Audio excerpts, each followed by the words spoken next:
नई झुलनी के छैया बलम दोपहरिया बिताइला हो।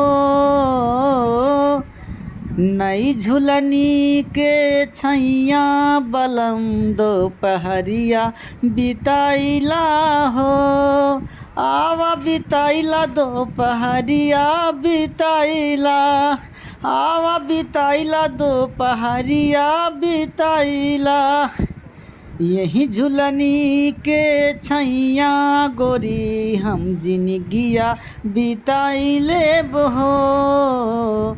यही झुलनी के छैया गोरी हम जिनगिया बिताइले बहो।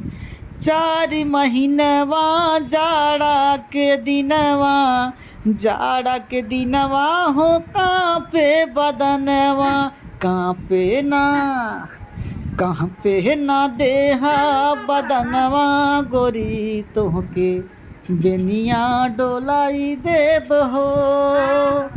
कांपे ना देहा बदनवा गोरी तोहके गमछा ओढ़ाई लेब हो।